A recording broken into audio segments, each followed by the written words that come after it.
So hello everyone, कैसे हो आप लोग। आई होप आप लोग बहुत अच्छे होंगे। तो जैसा कि आपको मालूम है, हमारा चल रहा है क्लास 12th के बायोलॉजी का चौथा चैप्टर, जिसका नाम है रिप्रोडक्टिव हेल्थ यानी कि जनन स्वास्थ्य। तो आज चैप्टर का हमारा 7वां पार्ट होने वाला है और इससे पहले मैंने 6 पार्ट ऑलरेडी चैप्टर के कंप्लीट कर रखे हैं। तो अगर आपने उसको नहीं देखा है तो हमारे चैनल के पेज में जाकर आप उसको देख सकते हैं, क्योंकि मैंने वहां पर आपको बताया है जन्म नियंत्रण विधियों के बारे में, जिसको बर्थ कंट्रोल मेथड बोलते हैं। और इसके अलावा मैंने आपको सागरता का चिकित्सीय समापन, एक और टॉपिक आता है इसी चैप्टर में, उसको भी मैंने वहां पर बता दिया है, जिसको हम एबॉर्शन या गर्भपात के नाम से भी जानते हैं। तो आज के सेशन में हम लोग देखने वाले हैं एक नए टॉपिक को इसी चैप्टर के, जिसको हम क्या बोलते हैं, इम्यूनोसेंटेसिस। इसको इंग्लिश में भी इम्यूनोसेंटेसिस बोला जाता है। अब ये इम्यूनोसेंटेसिस होता क्या है, कब कराया जाता है और इसकी प्रक्रिया कैसे होती है, सारी चीजों को आज के सेशन में हम लोग देखने वाले हैं। तो आप लोग इस सेशन के लास्ट तक बने रहिएगा, जिससे कि आपको हर एक बात अच्छी तरीके से समझ में आ जाए। तो चलिए शुरुआत करते हैं आज के इस सेशन की। तो सबसे पहला पॉइंट आपको यहाँ पर जो इम्यूनोसेंटेसिस के बारे में जानना है कि यह होता क्या है। तो याद रखिएगा, जब किसी गर्भवती महिला के अंदर जो विकासशील भ्रूण होता है, विकासशील भ्रूण का मतलब क्या है कि कहीं ना कहीं जो विकसित हो रहा है भ्रूण है, उसके एमनियोटिक कैविटी में उपस्थित जो एमनियोटिक फ्लूइड होता है, उसको निकाल कर उसके परीक्षण की प्रक्रिया को ही क्या बोलते हैं, इम्यूनोसेंटेसिस बोलते हैं। यानी कि इम्यूनोसेंटेसिस वह प्रक्रिया होती है जिसमें किसी गर्भवती महिला के गर्भ में पल रहे जो भ्रूण होता है, वह एक बोल सकते हैं आवरण के अंदर होता है, जिसको हम बोलते हैं इम्नियोटिक कैविटी। और इसी इम्नियोटिक कैविटी में एक प्रकार का तरल या लिक्विड भरा होता है, जिसको हम क्या बोलते हैं, जिसको हम इम्नियोटिक फ्लूइड बोलते हैं। अब इसी इम्नियोटिक फ्लूइड की कुछ मात्रा को क्या होता है, इंजेक्शन से डॉक्टर बाहर निकाल लेते हैं और उसका परीक्षण करते हैं। तो इसी पूरी प्रक्रिया को क्या बोलते हैं, हम इम्यूनोसेंटेसिस बोलते हैं। क्या बोलते हैं, इम्यूनोसेंटेसिस बोलते हैं। तो यहाँ पर ये इसका सिंपल सा डिफिनेशन आप बोल लीजिए, या होता क्या है ये आपको यहाँ पर मालूम चल गया। अब हम बात करने वाले हैं ये जो इम्यूनोसेंटेसिस होता है, इसका उद्देश्य क्या है, यानी कि एम क्या है, ये किस लिए यूज होता है। तो आप लोग यहां पर देखिएगा कि जो इम्यूनोसेंटेसिस है, इसका मुख्य उद्देश्य होता है क्या, भ्रूण में पाई जाने वाली अनुवांशिक असामान्यता का पता लगाना।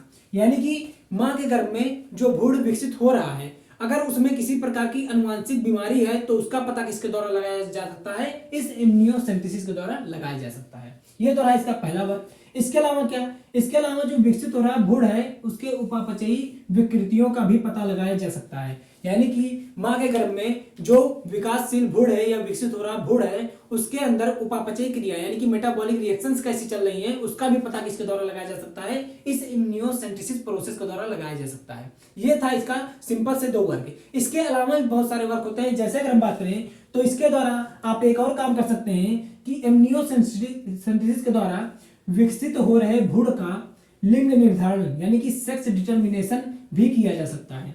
यानी कि आप इम्यूनोसेंटेसिस के द्वारा किसी भी विकसित हो रहे भ्रूण का लिंग पता लगा सकते हैं, यानी कि सेक्स पता लगा सकते हैं कि वह मेल है या फीमेल। तो यहां पर ये 3 वर्ग यहां से कर सकते हैं। अब यहां पर देखिएगा, जो इम्यूनोसेंटेसिस होता है, इसका जो मुख्य उद्देश्य था वो क्या था, तो वो था जो आपका भ्रूण विकसित हो रहा है किसी भी मां के गर्भ में, उसके अंदर जो रोग उत्पन्न हो रहे हैं उनसे निदान दिलाना है। यानी कि इस प्रोसेस के द्वारा डॉक्टर क्या करते हैं, पता लगा लेते हैं कि किसी भ्रूण के अंदर किस तरह की बीमारी है, या कोई सिंड्रोम तो नहीं है।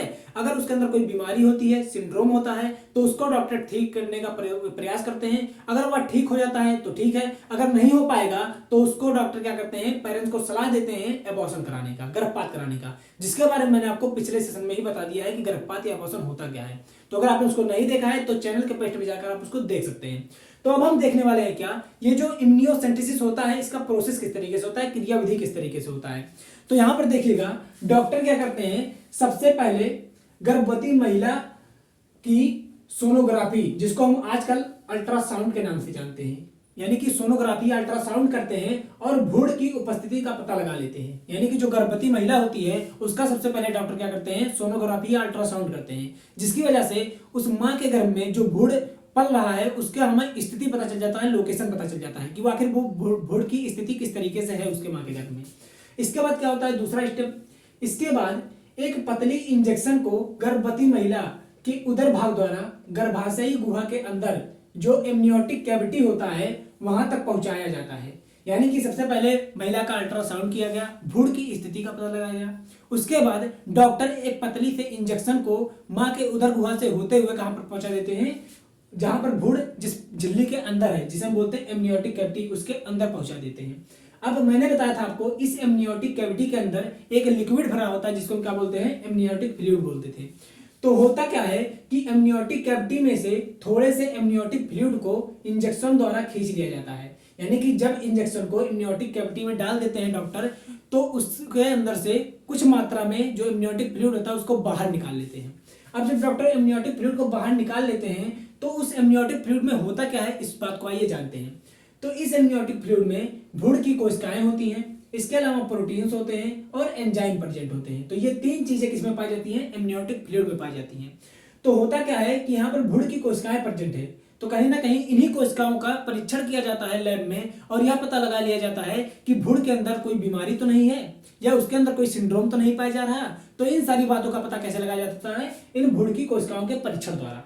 अब हम बात करने वाले हैं कि ये जो इम्यूनोसेंटेसिस है इसका महत्व क्या होता है, इसका महत्व क्या है। तो आप लोग यहाँ पर देखेंगे इससे भ्रूण के लिंग की पहचान की जा सकती है। यहाँ मैंने आपको पहले ही बताया कि इसका प्रयोग हम भ्रूण के लिंग की पहचान करने के लिए भी कर सकते हैं। लेकिन लिंग का पहचान किस विधि से होता है, तो यहाँ पर देखिएगा लिंग के पहचान के लिए हम किस विधि का प्रयोग करते हैं, बार बॉडी यानी कि बार काय जिसे हिंदी में बोलते हैं। तो इस विधि का हम प्रयोग करते हैं किसी भी भ्रूण के लिंग का निर्धारण करने के लिए। और इसके अलावा क्या होता है, इसमें भ्रूण के कैरियोटाइप का अध्ययन किया जाता है और अगर इसके कैरियोटाइप का अध्ययन कर लिया जाता है तो लोग यह पता लगा सकते हैं कि उसके अंदर कौन सा सिंड्रोम है। जैसे डाउन सिंड्रोम हो सकता है उसके अंदर, टर्नर सिंड्रोम हो सकता है या क्लाइनफेल्टर सिंड्रोम हो सकता है। तो अगर ये सिंड्रोम उनके अंदर पाए जाते हैं तो इसका भी पता किसके द्वारा लगाया जा सकता है, भ्रूण के इम्यूनोसेंटेसिस करके उसके कैरियोटाइप का पता लगाने के बाद इसके अंदर पाए जाने वाले सिंड्रोम का भी हम पता लगा सकते हैं। अब देखेंगे आप तो इससे एंजाइम की असमानता से उत्पन्न रोगों का भी पता लगाया जा सकता है। तो ये ऐसी तीन चीजें थी जिनका बोल सकते हैं ये महत्व होता है, जिसके द्वारा हम इम्यूनोसेंटेसिस करके इन चीजों का पता लगा सकते हैं। तो ये सारी बातें आपको अच्छी तरीके से इम्यूनोसेंटेसिस के बारे में याद रखनी है। तो आई होप आपको सारी बातें इस टॉपिक के बारे में समझ में आ गई होंगी। और अगर आपको सारी बातें समझ में आई हैं तो सेशन को लाइक कीजिएगा और चैनल पर नए हो तो चैनल को सब्सक्राइब जरूर कीजिएगा। तो फिर मिलेंगे एक नए सेशन में इसी चैप्टर के एक नए टॉपिक को लेकर के। तब तक के लिए आप सभी को टाटा बाय बाय, जय हिंद।